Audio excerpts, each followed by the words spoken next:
जब शौर्य महान और शनाया के आने वाले बुरे दिनों को इमेजिन कर रहा था, एक बाउंसर जैसी पर्सनालिटी वाला एक आदमी, बड़ी लाल लाल आंखें और बाएं गाल पर एक बड़ा सा निशान, उस निशान को देखकर कोई भी डर सकता था। शौर्य ने एकदम से वो डरावना चेहरा देखा। ये चेहरा किसी और का नहीं, विकी भाई का था, जिससे मिलने के लिए शौर्य यहाँ पर आया था।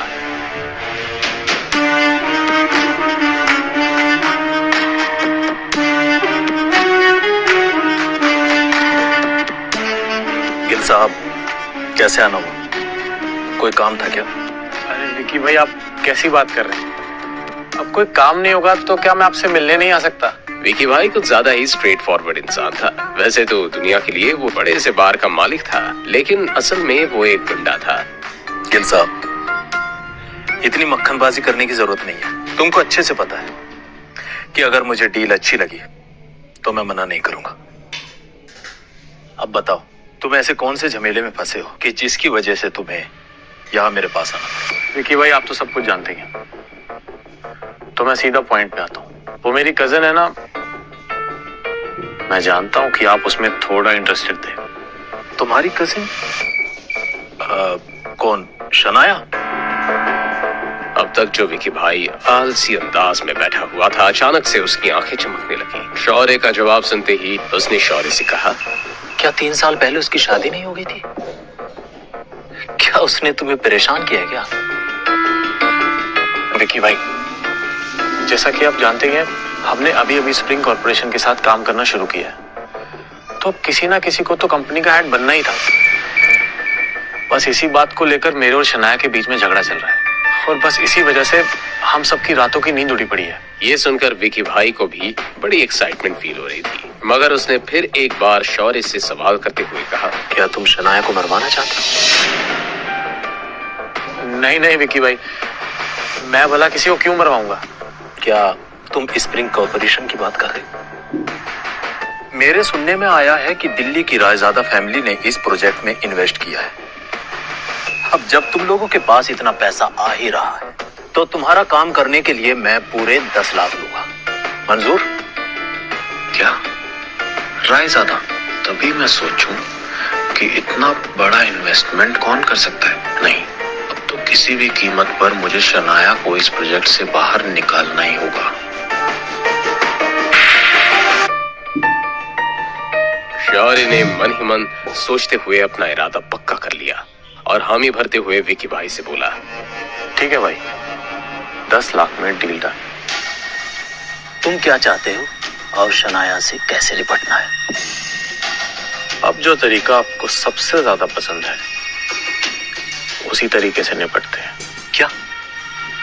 मेरा पसंदीदा तरीका? हाँ। तुम चाहते हो कि मैं शनाया के साथ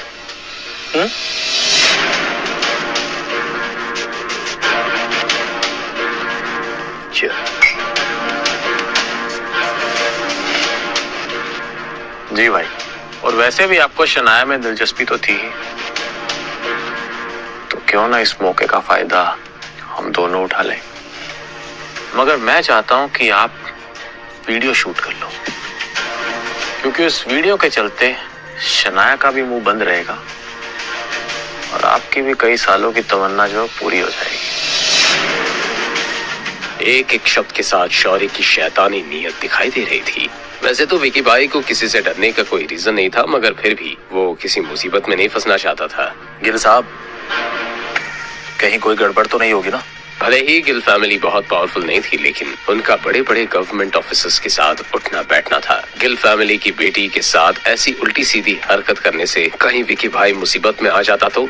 नहीं विकी भाई, उसकी परवाह मत करिए, मैं कह रहा हूं ना, कोई गड़बड़ नहीं होगी। मैं फ्रांस से एक ड्रिंक लेकर आया हूं, उसे पीने के बाद कोई और तो दूर, शनाया खुद ब खुद आपके पास आएगी। ये डील तो मुझे बहुत मजेदार लग रही। 1 मिनट, मुझे फील करने दो। मैं और शनाया। अब जब खुद लड़की के भाई ने हामी भर दी, तो विकी भाई को डरने की क्या वजह हो सकती थी? लेकिन उसका हस्बैंड बीच में तो नहीं आएगा ना? हाँ? अरे विक्की भाई, किसी लड़के की हड्डियां तोड़ना आपके लिए कब से मुश्किल होने लगा?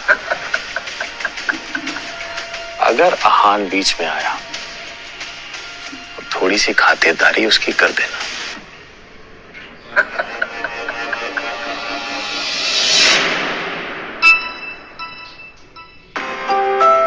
हेलो, कौन? मैं शौर्य, और अगर अहान की जान बचाना चाहती हो तो विक्की भाई के अड्डे पे पहुंचो। मैं तुम्हें लोकेशन भेज रहा हूँ। शौर्य आहान की जान के बारे में कुछ कह रहा था। कहीं आहान किसी मुसीबत में तो नहीं? Shit. The service requested is not available.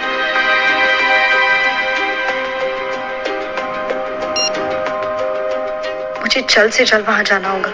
शौर्य, तुम्हें तो मैं नहीं छोड़ूंगी। कुछ इंजीनियरिंग टीम्स के लिए तुम इतना नीचे गिर सकते हो, मैंने कभी नहीं सोचा था। भैया थोड़ा जल्दी चलिए प्लीज।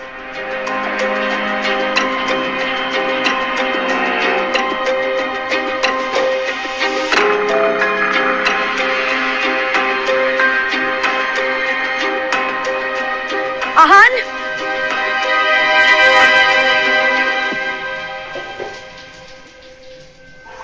अरे शनाया, मुझे यहाँ क्यों बुलाया? और आहान कहाँ है? अरे बैठो, अहान आता ही होगा।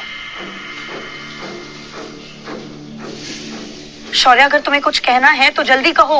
अरे शनाया, मैं तुम्हारा भाई हूँ, क्या तुम मुझसे बिल्कुल प्यार से बात नहीं कर सकती? शनाया ने अपने बिगड़ैल भाई को इतना नरमी से पेश आते हुए पहली बार देखा था और इसी वजह से वो डाउटफुल थी। लो, हैव अ ड्रिंक। अरे पकड़ो ना।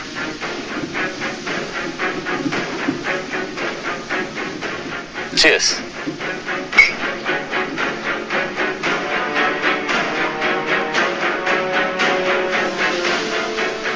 शनाया, मुझे तुमसे कोई प्रॉब्लम नहीं, लेकिन उस आहान को मैं माफ नहीं कर सकता। आफ्टर ऑल उसने मुझे सबके सामने थप्पड़ मारा था। तो मुझसे क्या चाहते हो?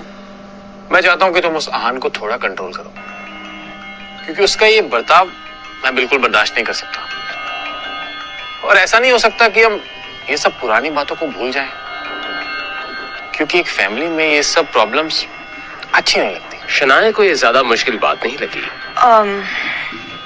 ठीक है, मैं आन से कहूंगी कि आगे से ऐसा कुछ ना करे, मगर तुम भी उनकी इंसल्ट नहीं कर सकते। आज ऑफिस के बाहर जो कुछ भी हो उसमें तुम्हारी भी गलती थी। ड्रिंक कैसी लगी मेरी जान?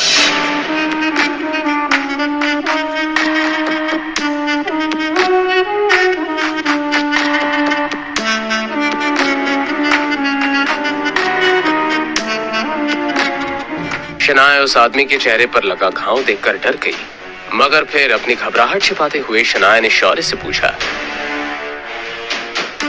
शौर्य, कौन है ये? शनाया को कुछ अजीब सा महसूस हुआ, इसलिए वो उम्मीद के साथ शौर्य की तरफ देखने लगी, मगर शौर्य खड़ा हो गया और टेढ़ी मुस्कान के साथ शनाया की तरफ देखने लगा। कौन है शौर्य? शनाया, इसे मैंने तुम्हारे लिए बुलाया और ये तुम्हें उस आहान से बहुत ज्यादा खुश रखेगा और ये उस आहान से बहुत बेटर है। शनाया समझ गई कि अब वो शौर्य के चंगुल में बहुत बुरी तरह से फंस गई थी।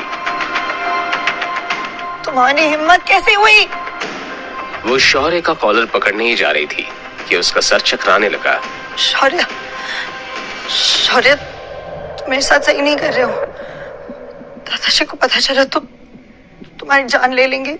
शौर्य, शौर्य, मुझे यहाँ से ले चलो शौर्य, प्लीज। असल में जो ड्रिंक शनाया ने पी थी वो एक तरह का ड्रग था जिसके बारे में शौर्य ने जिक्र किया था। अब आप संभाल लीजिए,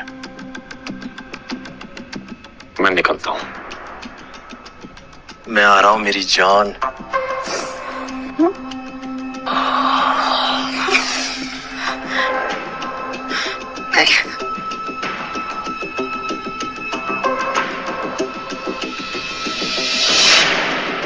दूसरी तरफ आहान अभी अभी अपने ऑफिस से बाहर निकला था। आज शनाया घर पर है तो मैं जल्दी से जाकर उनके लिए खाना बना देता हूँ। कुछ देर से उसे दिल में बहुत बेचैनी सी हो रही थी। ऐसा लग रहा था जैसे कुछ बुरा होने वाला था।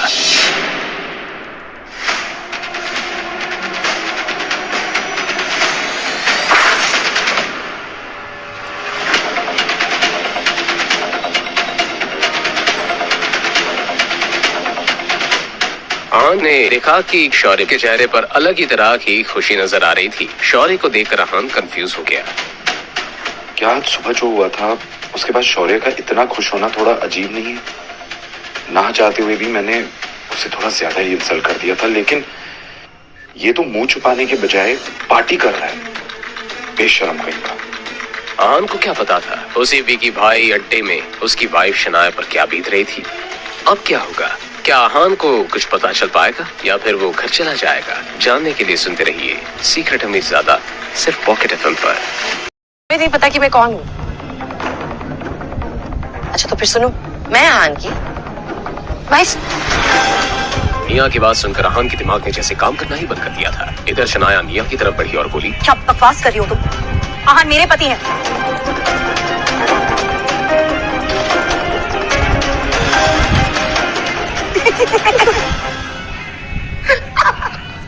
क्या मजाक है शनाया, क्या हो रहा है? सॉरी, ये सिर्फ एक प्रैंक था।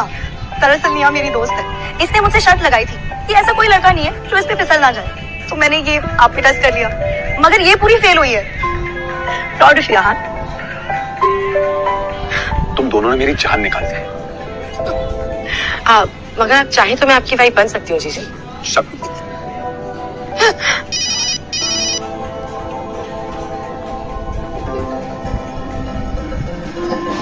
Sorry. Yeah, I'm coming. Okay.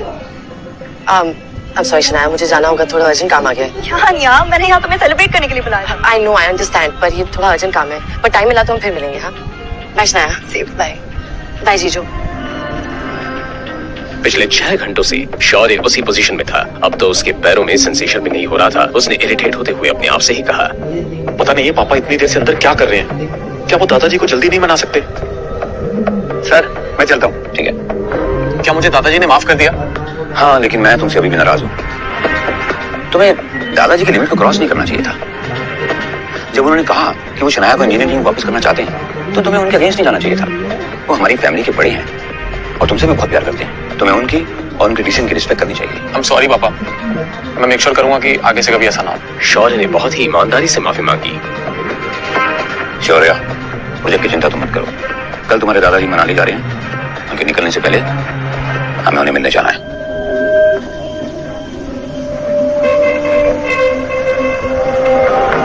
शौर्य अपने पापा की कही बात के पीछे का मतलब समझ गया। शनाया को अकेले अपने कमरे में नींद नहीं आ रही थी। वो बार बार आहान के बारे में सोच रही थी। तेरे बिन कैसे मैं जीऊं, तुझसे कैसे ये कहूं, तेरी हर ख्वाहिश में मैं रहूं। मेरी आंखों में अक्स तेरा, मेरा हर वक्त तेरा, तुझसे कैसे मैं ये कहूं।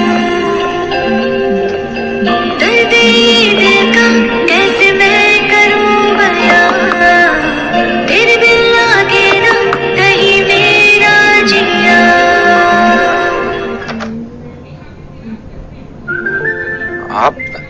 आपको कुछ चाहिए?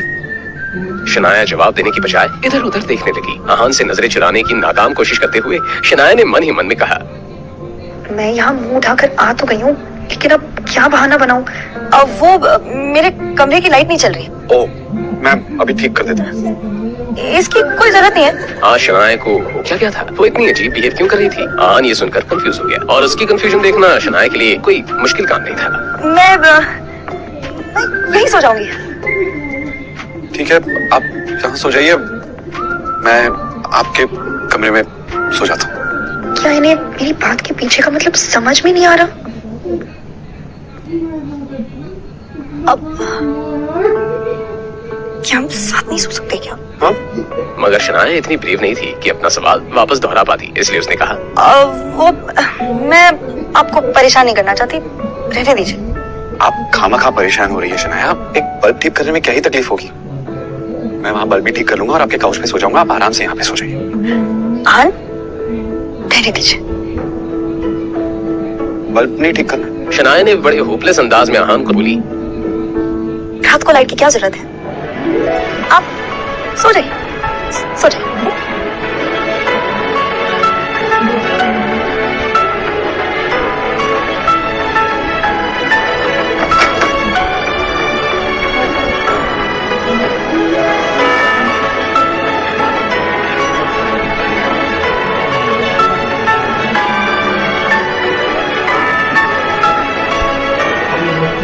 इस दुनिया की सबसे बड़ी बेवकूफ हूँ। क्या जरूरत थी मुझे आन के रूम में जाने की? वैसे तो उन्हें सब कुछ समझ आ जाता है, मगर आज ही उन्हें भोला बनना था। मुझे इतनी एम्बैरेसमेंट हो रही है कि चैन से सो भी नहीं पा रही हूँ।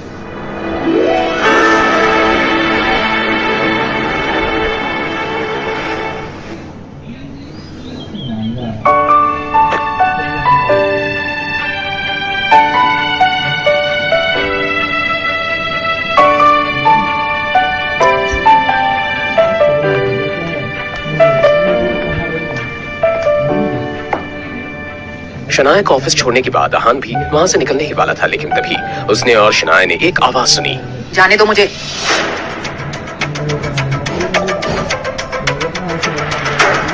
आहान, आज तुम अपनी फेरारी स्पोर्ट्स कार में नहीं आए?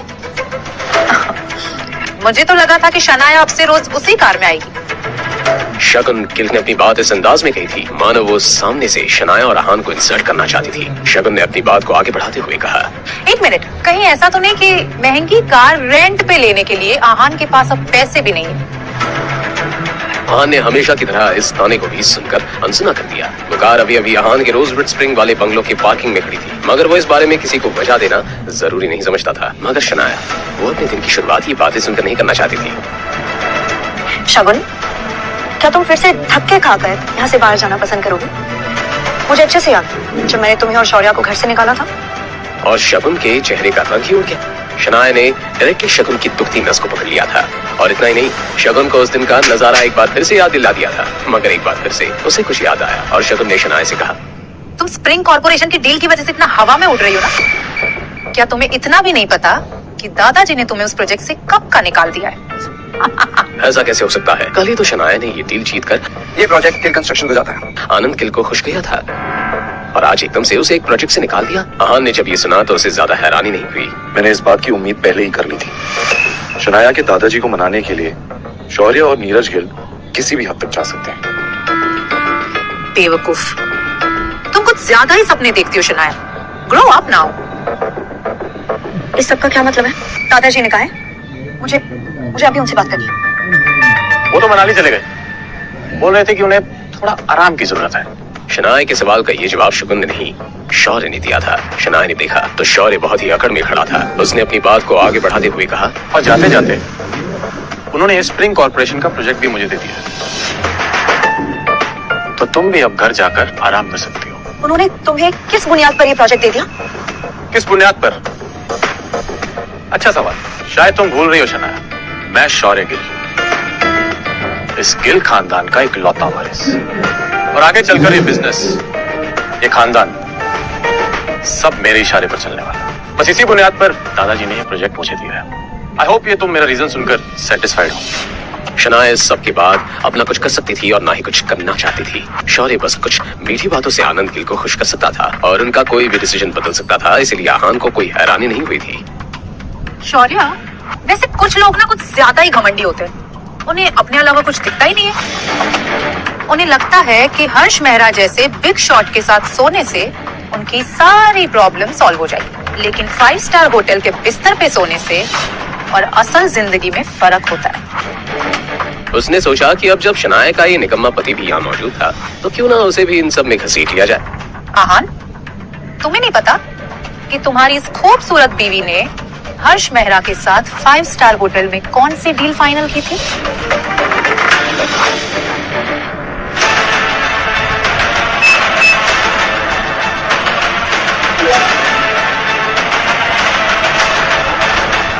ये सुनने के बाद क्या होगा आहान का रिएक्शन?